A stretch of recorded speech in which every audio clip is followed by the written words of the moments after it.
What's up, YouTube? This is Too Raw for TV. So I'm going to go ahead and continue with this top 5 single season greatest teams list. All of this is subjective, as I said before. It's just my opinion. You don't have to agree with this listing, but this is a request from a subscriber. So at number 5, I had the 71-72 Los Angeles Lakers. At number 4, I have the 85-86 Boston Celtics. Now, in my opinion, this is not only the best team of the Boston Celtics era,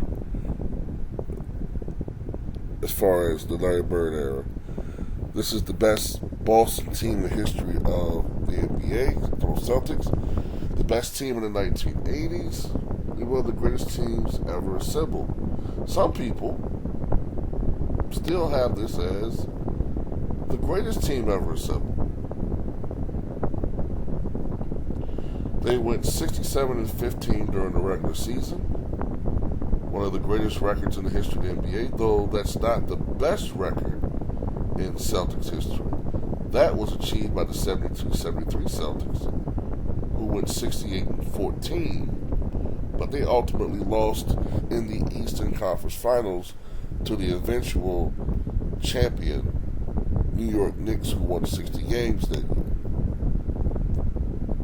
So, winning a championship is essential. It's essential to being on this list as far as I'm concerned. They won 40 games at home. They won 40 games. They went 40-1, which at the time was the best home record in the history of the NBA.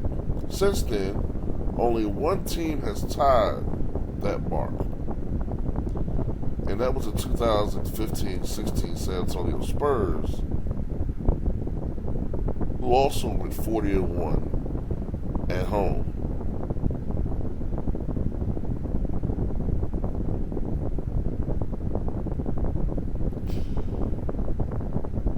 They had the best front line in the history of the NBA, at least by consensus. Larry Bird, who was at the peak of his powers, the peak of his career, and had just won his final MVP. Robert Parrish was in the middle of his prime, in a very long prime. At that time, he was around 32 years of age. And Ken McHale was entering his best years as a professional, the mid to late 1980s.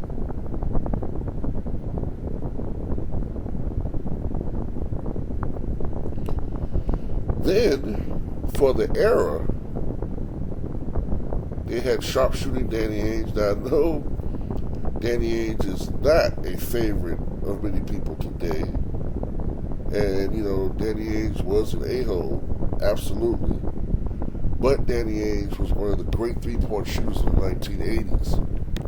His name doesn't come up as much as it once did, but Danny Ainge, in 1987-88, a couple years after this team, set the single-season record for most three-pointers made with 148, which sounds low today, but in the 80s, that was a very high total. And then, of course, you have Dennis Johnson, one of the most selfless players in the history of the NBA. I believe he was the 1979 Finals MVP with the Seattle Sonics. Dennis Johnson, one of the great defensive players the game has ever seen, one of the great clutch players as well. This is your 86 Boston Celtics. In addition to Larry Bird winning MVP, Bill Walton won Sixth Man of the Year. So this is one of the great teams of all times. Now, from a statistical standpoint, let's look at this team. As far as scoring is concerned in the NBA, they were 8th in scoring at 114.1 points per game. As far as points yielded, They gave up 104.7 points per game, which means that they won by an average of 9.4 points per game. 9.4 points per game. That's a very large margin for a team over the course of a season. They were third in points yielded. The offensive rating was third, 111.8. Defensive rating, they were first at 102.6. And during the playoffs, this team in the first round infamously swept the Chicago Bulls 3-0. Despite the fact that in games 1 and games 2, Michael Jordan dropped 49 and then an NBA playoff record 63. In the semifinals, they beat the Atlanta Hawks 4-1. And in the conference finals, they swept the Milwaukee Bucks 4-0. In the finals, they beat the Houston Rockets 4-2.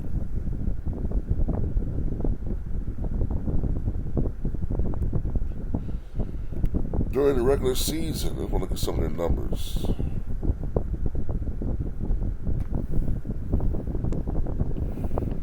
During the regular season, set 114.1 points per game. Boston was fourth in blocks that year, 6.2 blocks.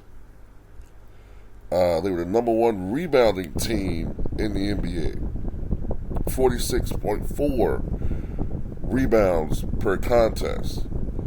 Number one, especially in defensive rebounds. They were second in free throw percentage at 79.4. So they were money at the foul line. They were second in the NBA in field goal percentage at 50.8%. And they were number one in three-point percentage at 35.1% from beyond three-point range that year, which was very good by 1986 standards. And they took 4.8 three-pointers per game, which sounds astronomically low, but during that season that was fourth. So they relied on the three-point shot. So I guess you could make the argument they're one of the first teams to incorporate the three-point shot in any way. Larry Bird, that year, was 25.8 points, 9.8 rebounds, 6.8 assists, and 2 steals. He shot 49.6% from the floor, 42.3% from three-point range, 89.6% from the foul line. Kevin McHale, 21.3 points per game, 8.1 rebounds, 2.7 assists, and 2 blocks per game. Shot 57.4% from the floor, 77.6% from beyond, from charity stripe.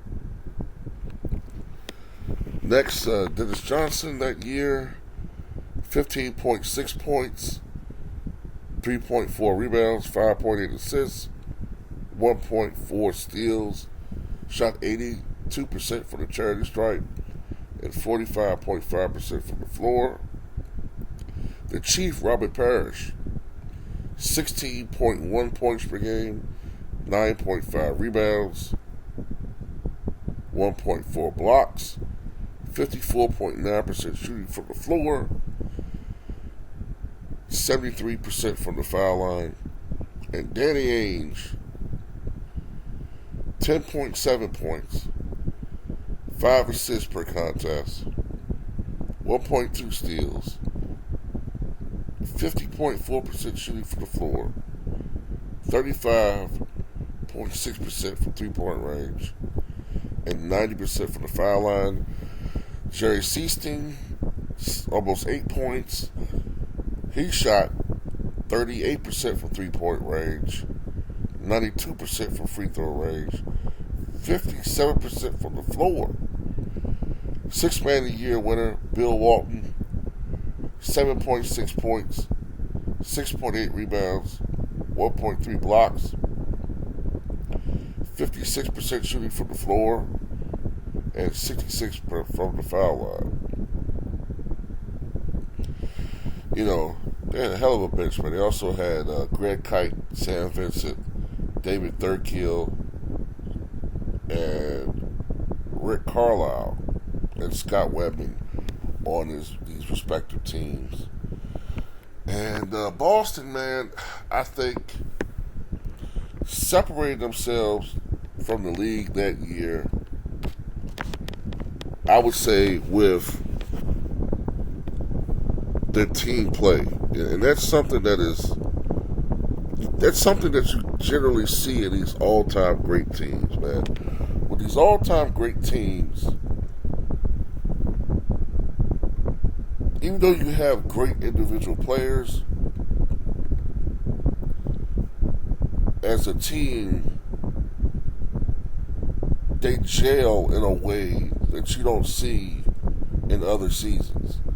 In other seasons, they may win championships, they look great, but these particular teams, they're just on another level. And Boston was tremendous offensively and defensively.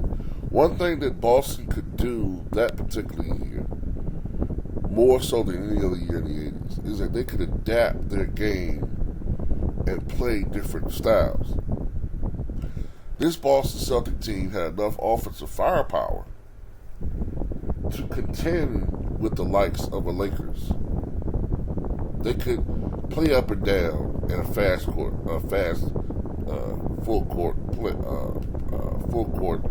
manner, but they could also excel in the half court.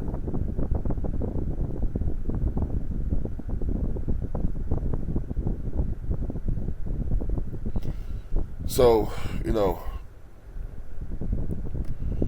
I'm just looking at some of the things from this particular team.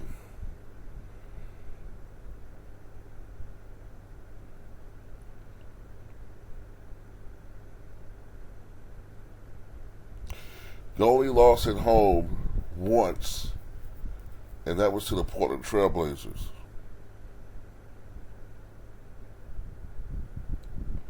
And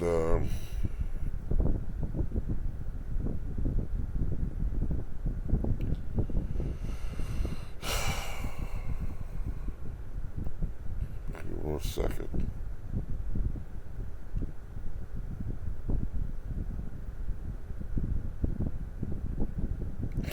When you look at the division that they played in that year, you had the Milwaukee Bucks, who were the best team not to make the NBA Finals in the 1980s. You had the Philadelphia 76ers, who were still a force to be reckoned with. The Atlanta Hawks, they were a rising team. The Detroit Pistons, obviously a rising team. The Washington Bullets, who were not a great team, but, they were there, but they weren't a great team. The New Jersey Nets, and then the slowly rising Chicago Bulls. Then to round out the Eastern Conference, you had the Cleveland Cavaliers, the Pacers, and the Knicks. So that's a pretty strong conference, man. That's a pretty strong conference. So they weren't getting a lot of cheap, easy victories. I mean, yeah, sure, the Bulls weren't that great. Yeah, sure, some of the lower tier teams, they may have been able to get some easier victories, but this is when Larry Bird was at the peak of his powers. This is when Larry Bird won his third championship. And at that particular time, both he and Magic had 3 championships. So it looked like Bird, when they acquired Len Bias, it looked like Bird may wind up with the greater team, the greater legacy. But it was not to be. just, 48 hours after he was drafted, in behind, died of a cocaine-induced heart attack. And then, starting in the late 80s, Bird began to have injuries. Other players on the team, Kevin McHale, began to have injuries. And then in the early 90s, we saw what happened eventually with a guy like Reggie Lewis. So, incredible bad luck when it comes to the Boston Celtics, man. But in 85, 86, it all came together for them. And to me, they are the fourth greatest dynasty team ever. Tell me what you guys think.